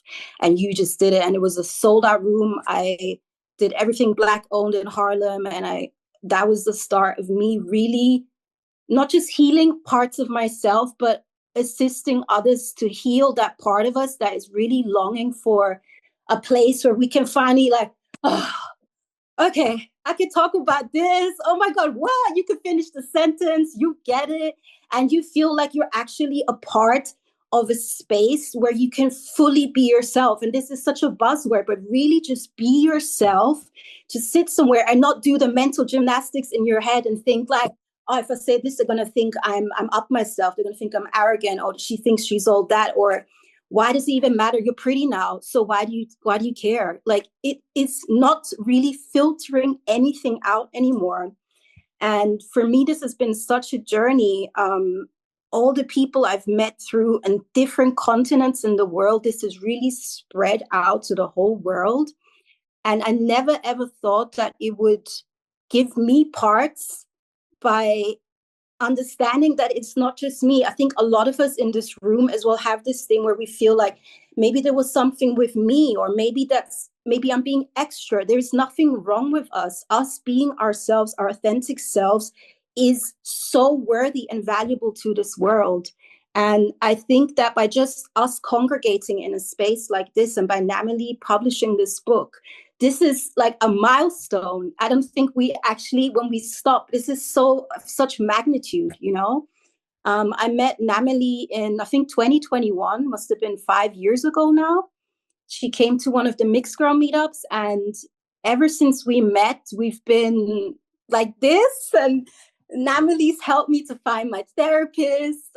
She's interviewed me for the book. I speak a lot about community and affirmations. I also wrote a book for mixed girls and affirmations, because my mom used to do that when I used to come home crying from school because I was bullied. There's a myriad of trauma, but I do believe that we have a strength in how we can show up now and rewrite our narrative and say, you know what, I may have gone through these experiences, but what am I going to reframe that now? And for me, that is really community and speaking up, using our voice, because so many of us have and I think had a fear of using our voice, because there's always this lingering like on the shoulder. If you say that, they're going to think that, but it doesn't matter, because your people are always going to be for you. And there is no such thing as you saying the wrong thing. And I think another person said it earlier, the vulnerability that we have is a power. Us showing emotions, that is such a strength that we can show to the world. And you never know who that can inspire to then speak up and say, hey, I've been through this. And I've come out on the other side and connecting with each other. And that is really, really powerful. So I really want to thank Namalee for putting language also to that, for always supporting. I've been doing my best to promote always her stuff, and here and there. She's still coming to my meetups. Shakira. Yeah, thank you. I'm finishing. I'm a bit of a yapper. So I'm really grateful. I feel really honored to be in this space. And Namalee, I'm incredibly proud of you. When you first met me, you were still studying. So your whole journey, I'm super proud. I'm really happy. And everything you've achieved is incredible. Thank you so much, Shakira. Likewise, you've been a real guiding force in the community and a place that I could go. And I always think of heart when I think of you. Your heart is so felt in the community. So thank you for your work. Thank you. Appreciate it. Thank you so much. Thank you, Shakira. Thank you. Nina, I can see that you're here and with us. Could we come to you next? Is that possible? Just First, can you hear me okay? We can hear you. Yes, thank you, Nina. Okay, well, thank you, Namalee, for inviting me. And it's nice to go after Shakira because we are neighbors. I'm from Slovakia, it's just a neighboring country, and I've been to Vienna many times. Beautiful city. But how I got here, Namalee described me as an activist in her book, and I always have a problem with that label because it seems too big for me. But considering that I've been actively having these conversations for about a decade now, I guess that now I just have to accept it. So basically, hi everyone, I'm Nina. I'm Slovak and Guinean, which is also one of the less usual mixes, I assume. I am a bit of a traveler, and that's how I came across, and I started to explore my mixed identity. This is something which I also talk about in Namalee's book, because I focused a lot on education, and the book itself, I think, is a great source to educate yourselves. I think it's basically like a therapy in a book now that I read all of it. And it's really helpful because, I think that if there's one issue that we have as a mixed community in general, it's being under-resourced, and this is a fantastic resource in my view. I said to Namalee that after reading it and recognizing so many people, and that I came across in person and online, it just felt like a gift from a community, really, because I just got so much from it. And it really warmed my heart. I think it's a resource that basically people can use to go through everything, through highs and through lows, and I think that is very important, that it's basically something that will not let you fall, and because many times when people start to heal themselves, when they hit rock bottom, and it's very easy without resources to hit that point. But I think this is the kind of a protective barrier, with all this knowledge, experiences, validating people as they go through their lives. With regards to my contributions, I talked about educating yourself on your mixed experience, and sometimes, for me, it was very DIY. I had no resources. I grew up in a predominantly white country, which hasn't really changed that much over the years, and there are still the same issues. So for me, it was the journey of self-discovery, and I think that there's no right or wrong way of doing it, but I think many times what's most important in my view is to first start with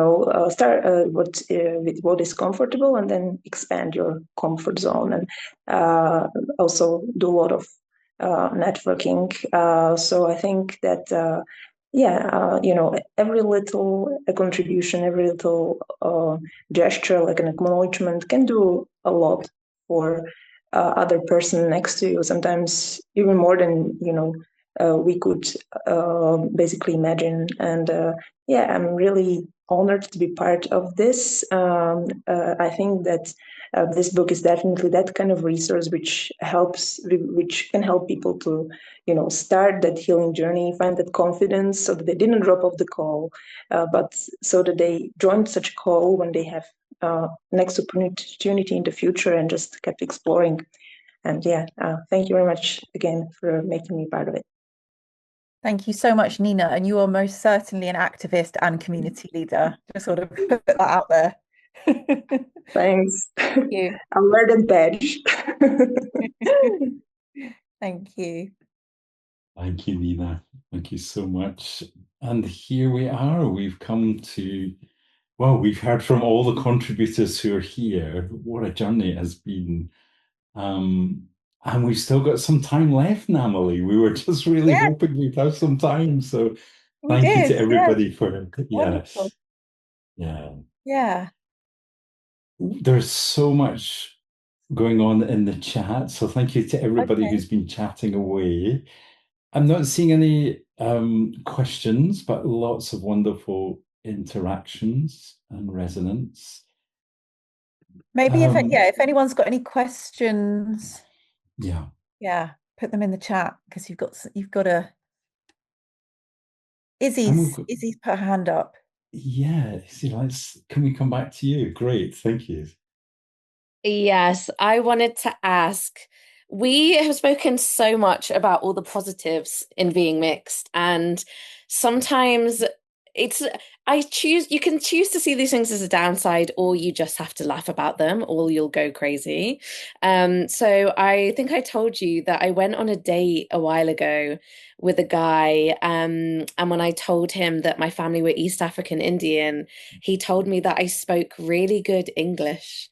And I've also been, a woman I've known for 5 minutes when, again, I told her that I was mixed, asked me if I still spoke to my dad.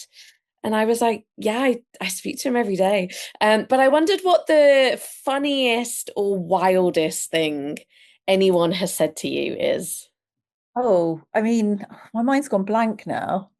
I've had lots of things said to me. I mean, I think that I can't think of the funniest thing right now. It's going to come to me. I can think of what immediately comes to me is just being like very identity policed. Like if I say, "Oh, I'm brown and white," somebody saying, "Well, you're only half," actually, and then actually having a go at me, like, sorry. And at that moment, like, I wasn't embodied in my identity enough to be able to argue for myself. So I apologized. Like, I apologized. It's like, what on earth is going on? But these are the kinds of experiences that we have. I can't think of a funny one. I'm sure I've got loads. I mean, people just saying things to me about, where they think I'm from. And then I have replied and said funny things back because I just get annoyed, or I'm used to questions, and everybody thinks I'm something different, and everybody is. I think the race, the race game that we all get, where somebody's I'm gonna guess where you're from. I bet it's here, and somebody's like, no, it's here, and somebody's like, and you're being played like ping pong, and obviously I'm like quite used to it, so it's okay, whatever, I'm used to it. But I think those experiences are very bizarre. And it wasn't until I started to write it down and call it like what it is, racial interrogation. It's seen as kind of a comedic, like there's lots of comedians who talk about it because, I look, somebody thinks I look like this. Another person thinks I look Brazilian. Somebody thinks I look Mexican. We know.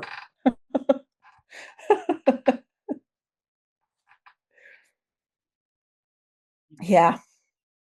Thank you, Izzy. Thank you for that question. Yeah. Really appreciate it. You can see we've got some more hands up. So you can see Dr. Aisha Mackenzie Mavinga is here. Aisha, warm welcome. Hello. Yes, hello. Just a quick one. Thank you so much, Namalee, and all the contributors for this amazing book that I'm looking forward to reading. I'm so glad that you use the bottom of the title as well-being. That's vital, of course. Having had a lifetime of many of the comments and interrogations that people have spoken about, I just started to think early on about the term drapetomania, because I used that early in my teachings. In the 90s, actually, I discovered that term, and I started to think about drapetomania in terms of inside of us and the internalized racism. And I was thinking, oh my goodness, all these years, and have I been running away from the white slave master inside me, being someone of mixed racial heritage? Yeah. Never thought about it like that, but I started to think about it when I've heard the first presentation. And there's just so much more work to do with this. And thank you to Lydia and Jamila.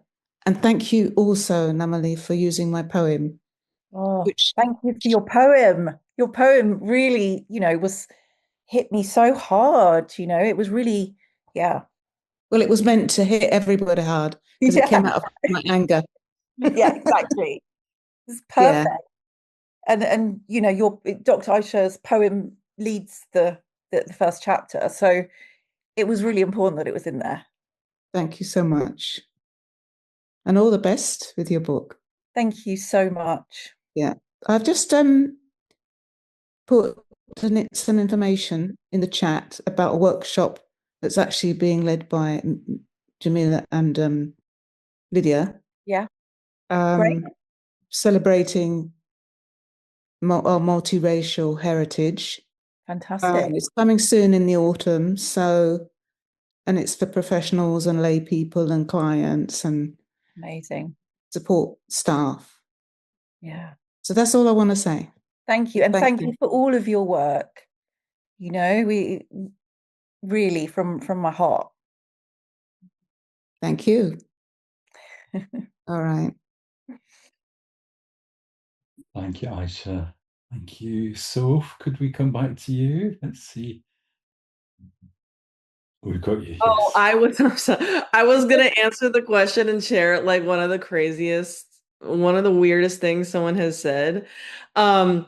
So I, at the time, was working as a general manager. I was working for a really big retail company. And I was like on the floor talking to a customer and I was like helping them. And we were just chatting because I'm really outgoing. We were just talking, whatever. And I'm ringing her out. And she was like, oh my goodness, I don't know why. I've just been like holding the bathroom and I got to go to the bathroom. I'm going to go to the bathroom after this. And I was like, you know what? I have been too, because we've just been so busy. I'm going to do that also. And she goes, well, you look like you shouldn't even have to go to the bathroom. And I was like, I look like I shouldn't have to go to the bathroom. That's all I said back. And she goes, yeah, you look so exotic. And I was like, oh, I was like, what are we talking about? No.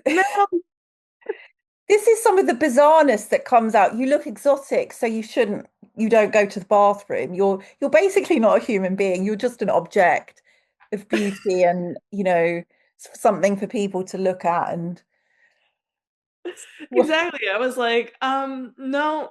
And now I feel weird that we're even talking about this, because what do you mean? Yeah. I mean, what do you say to that? What do you say to that? It kind of floors you, right? When people say things like that. Yeah, because it's so unexpected. But yeah, so unexpected. That's like one of so many stories. I'm sure we all have that. Yeah, that's a great story. Thank you so much for bringing that, Soph. That's a great one. I love that Isabel asked that. Yeah. I'm actually dying. My cheeks are That's how I said I look like I shouldn't have to go to the bathroom. It's just, but this is what happens. We get these kind of projections on us and end up being like some kind of colonial object, and that is really felt. Yeah, exactly. Yeah. I love that your, book includes so much of this stuff. Thank you, Soph. Thank you, Soph. Yasin, could we come to you next? Yeah.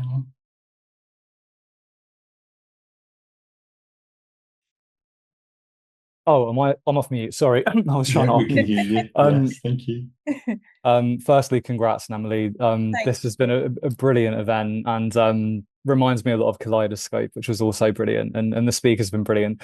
I'll be quick. I think we've touched base kind of online a little bit. You know, my mix of being Arab and British Jewish. One thing I was really keen to hear your perspective on was what for you do you think happens psychologically for a person when the prejudice they experience comes from inside the family?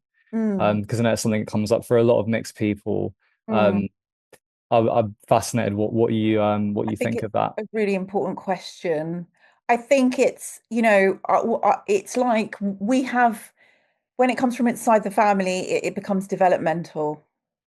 So we grow up with kind of developmental racism from our own families. A lot of the time, microaggressions, maybe not full on explicit racism, but often it is. You know, so what happens is there's a huge lack of safety, a huge lack of emotional safety, a huge lack of feeling safe within the self. And then obviously, you know, if you don't feel safe in your own home, then when you get outside of your own home, you're also dealing with like external racism. But I think what is often really missed, and I'm so glad that you asked this question, you know, is the experience of mixed people, even though we might present, you know, like say for me, like lighter skin, like all of these things, which is obviously real and gives me privilege and outside in the world. Inside the home, we're experiencing a different, you know, psychological experience. So that, you know, that's a really, really important piece to consider with mixed people, is that they might have experienced this huge lack of unsafe, you know, emotional experience within their own families where they might have suffered racism, microaggressions. And actually, we don't really speak about that. And we need to speak about it because lots and lots of mixed people go through it in various different kinds of ways.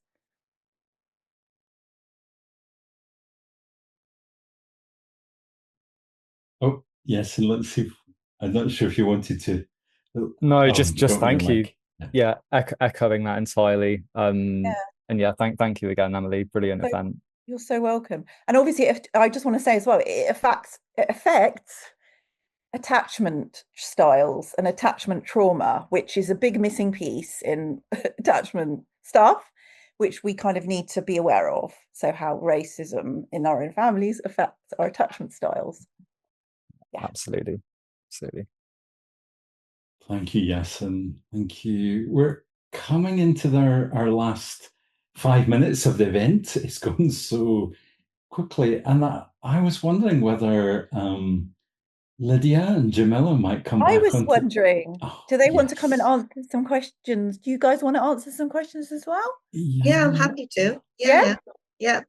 Maybe some reflections as we come back. Come to the end as well. And yeah, it was lovely to have you both on the screen as well. Yeah. Questions, whatever. Yeah, well, it's been a obviously wonderful evening, and so I mean, I think there's still we haven't even had a good big drop off, so that's incredible that everyone's been here for the full 2 hours. I think themes around, you know, so many different experiences, but a shared collective experience of togetherness, really, that, you know, there is support amongst this community wherever it's kind of bloomed or pocketed or grown, and so many cool, interesting, amazing, inspirational people who've contributed to the book. So it's a wonderful collection of individual stories, but voices for collective change and advocacy for so many mixed people that haven't, you know, even messages on the chat, you know, people feeling safe to name things that they can't name in their institutions or their organizations because of silencing around the mixed experience. That's why, you know, when you are so isolated or one of very few, and not given the language or the terminology or even the empowerment which the book lends itself to. It gives people that empowerment and contextualization of what they're experiencing. So yeah, wonderful. Yeah, it's really lovely to be in this, space with everyone. And I still don't get used to it. I've noticed. I just feel really, teary-eyed and just, full of joy to be in a space with a lot of mixed race people. Because again, it's that experience of being the only one wherever we go. And one thing that I really appreciate, Namalee, that you included in the book is the experience of, my experience of not having a white parent, but looking at the, racial hierarchy and the colonial history that we have. So my father's side, British colony, and my mother's side, the Spanish colony, and their, different experiences with race as well. And also phenotypically looking, I'm tan because it's summer, and the way my hair would look or how I dress, depending on, how people would look at me. Again, that what you spoke about, the projection onto us mixed race people, and the entitlement of monoracial people to project what they want to project onto us mixed race people. And most mixed race individuals spending a lifetime to heal those projections that have been put on us. And also, it's understanding ourselves within dynamics. So how do we feel within our body, which I really appreciate, again, putting in these somatic experiences. How are we like in predominantly monoracial spaces, and how are we like in this, predominantly mixed spaces.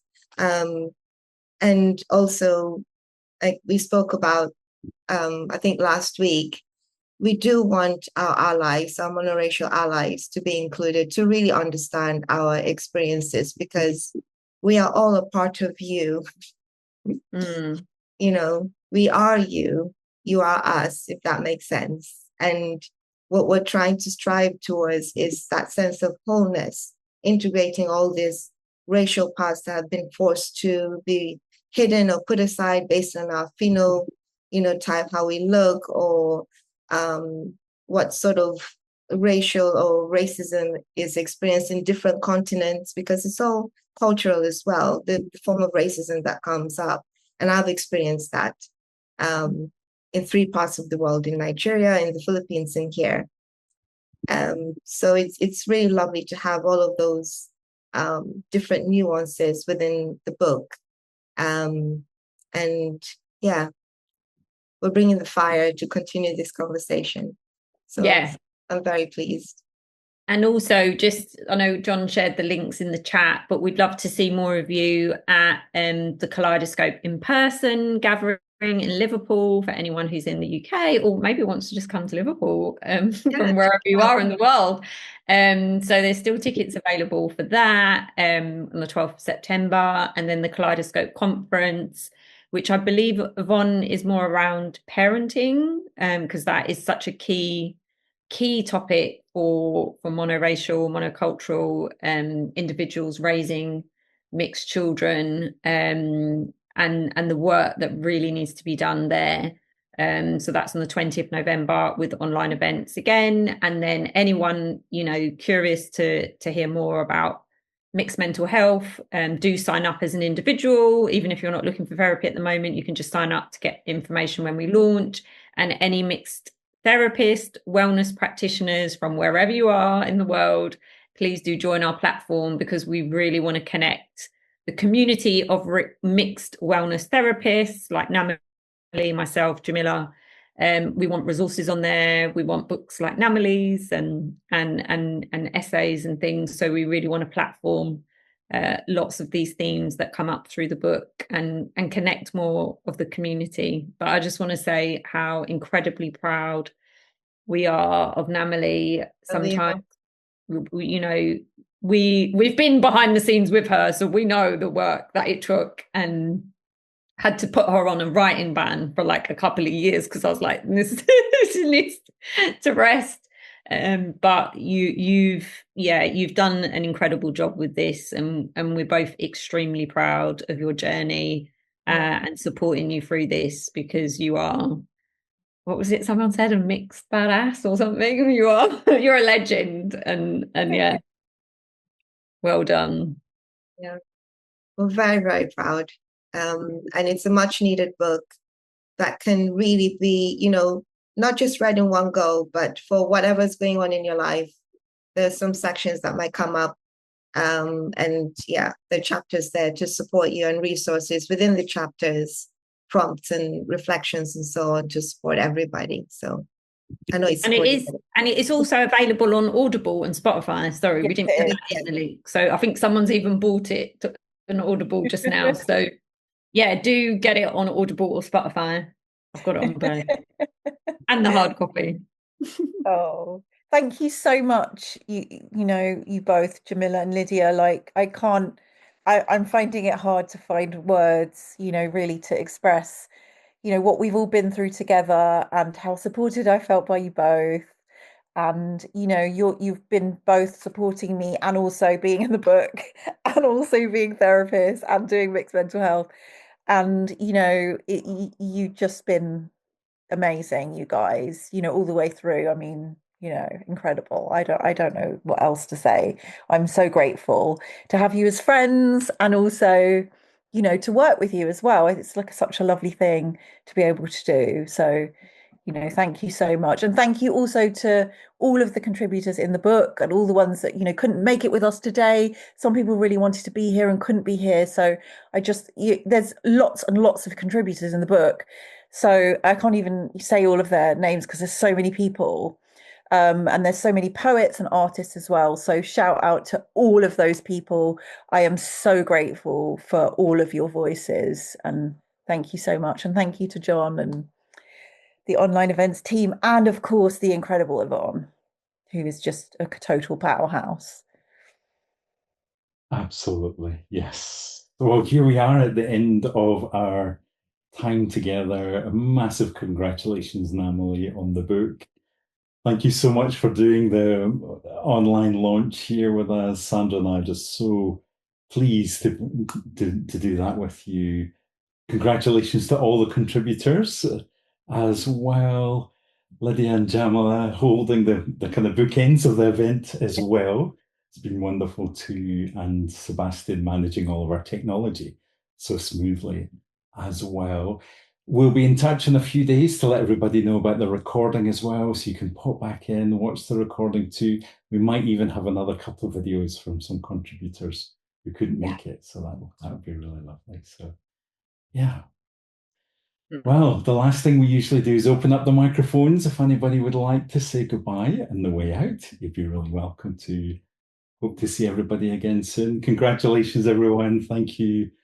See you again. Thank you for coming, everyone who came. Yes.